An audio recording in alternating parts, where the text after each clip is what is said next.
Play TV.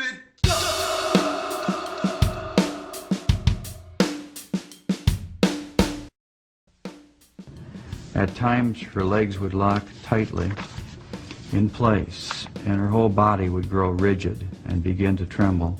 During these strange seizures, her eyes would bulge like a frightened animal, and she would begin to salivate, literally frothing at the mouth. We'd have to call the doctor, who, in those days, they still made house calls, and he came immediately, and it always ended up that he gave her a shot of some type of relaxant. What kind of drugs was she on? There were a mixture of things. He would have to come and inject Seconal or morphine if, in some instances, when her body would not relax. The doctor? Yeah, the doctor. Morphine, barbiturates? Yeah, relaxants. Phenobarbital? Yes, She was on a pretty heavy yeah, drug she was regimen. on quite a heavy diet of prescription drugs. Right. In March of 1989, you were helping him gather up his belongings, going through his room, and you came across a box. Tell me about that incident. It was about a 1 foot square box, metal and wood box, that I thought contained pornographic material. And you asked Jeff to open it? Yeah, because my mother, you know, I didn't want her to come into contact with any of that stuff. And asked him to open it up, and he refused. He said, "I'd rather not." And I said, "Jeff, open it up. I just want to see what's in there." And he said, "Can't I have any privacy in the house at all? Just this 1 square foot of privacy." And I said, "Jeff, open it up, or I'm going to just take it down into the basement and get a screwdriver or something and open it up. I'll just open it up." And he got angry, very visibly agitated, and said, "If I can't have 1 square foot of privacy, then I'm just going to leave." So he walked out of the house, and then I took the box. I took it from him. I mean, he gave it up. He walked out of the house. I'm surprised that he gave it up. But I started walking down the basement, and then he came in the back door just as I was going down the basement steps, and he said, "I'm sorry, Dad. I lost my temper. There's just some pornographic stuff in there." He said, "Just wait.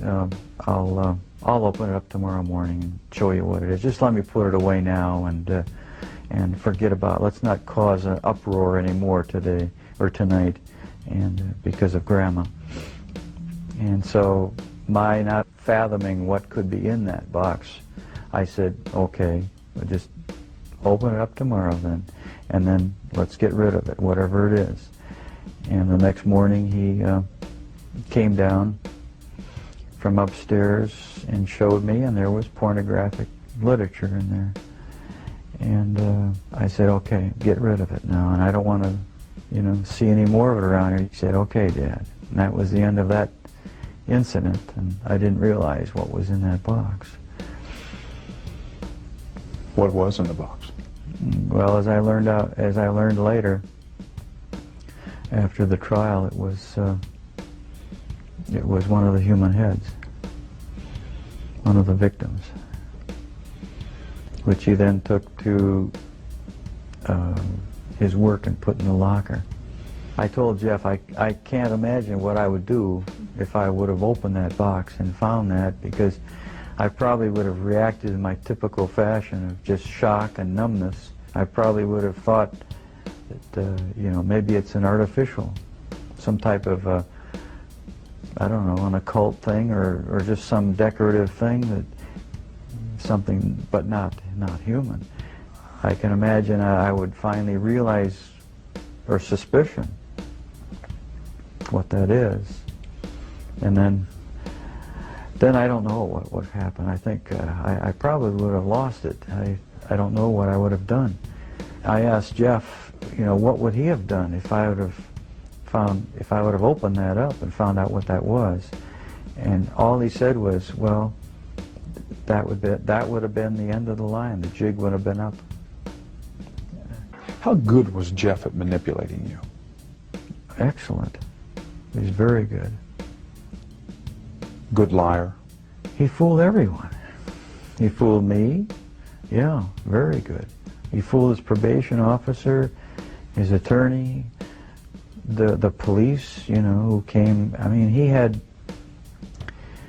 bodies in his next room when the police were standing in his outer room. There were so many people that he fooled. And he could lie and be Just cool as a cucumber. Yeah, he just looked very innocuous. He just looked like an average person who couldn't possibly do the things that he did. What was it like the first time you saw Jeff after he was arrested for murder? Oh, that was really tough. He was disheveled, you know, beard, and he hadn't slept. There were people screaming in the cells, and he just stood there like a limp rag. What did you say to each other? I went up to him and I said, Jeff, I love you. I hugged him. I cried. He didn't seem to be emotionally moved. He just seemed like he was just wrung out. Did he hug you back? Yeah, as well as he could. He was shackled in front of him, so he really couldn't hug. But he pressed, you know, forward. But it just seemed like he was just his soul had dropped out of him. What were his first words to you when he saw you? I'm just so sorry. I really screwed up.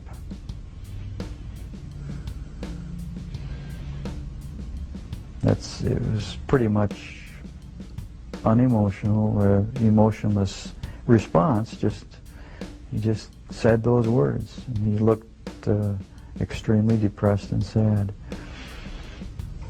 Do you remember the feelings that went through you at that point? Yeah, I felt really those same feelings: depression, you know, extremely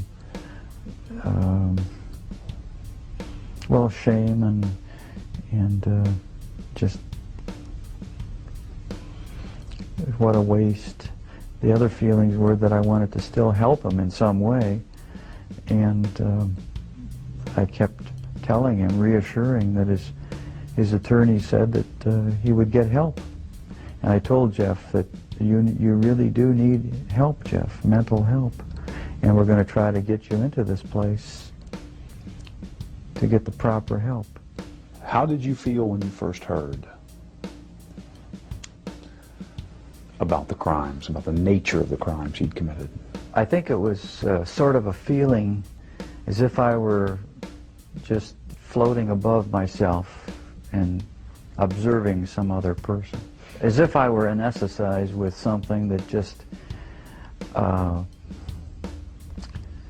prevented me from feeling anything deeply. It was just a total stun, a total shock. You went numb. Complete numbness. And in the moment when the pain has come through, what is it that you felt? I felt all these different emotions come over me.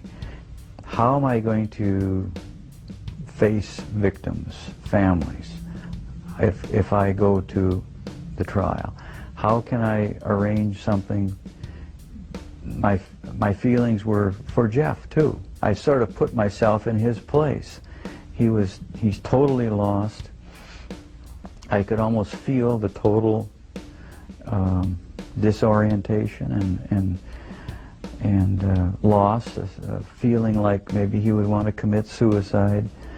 I felt very depressed and shamed. Just very, very depressed, just to the bottom of the pit. Have you ever stopped loving your son? No. I think that part of my continuing to want to love and support him is because I can remember him as a youth when he was innocent. What do you see when you look at Jeff's face? I guess the naive parent in me still says I see an innocent, shy child, a defenseless, vulnerable child who I wish I could help now. I know there are some people who say he shouldn't have any peace. The victims' families don't have any peace. But I want to see what I can do to help Jeff have some peace in his mind, because there's still things there. Does he deserve that? And well, yeah, I think he does. Was there a time when you hated Jeff for what he did? Yeah, I think probably there was a mixture of feelings of anger and hate and disappointment and also feeling extremely sorry for what he did. Felt very sorry for victims and their families, and also for Jeff. The terrible waste. Have you had a chance to sit down with Jeff and ask him why? Why did you do this? What was it? I asked him once, and he doesn't know. I asked him, and he does not know. And it seems like a stunted, short answer. That, it seems like there should be more of an answer than that, but he says he really doesn't know.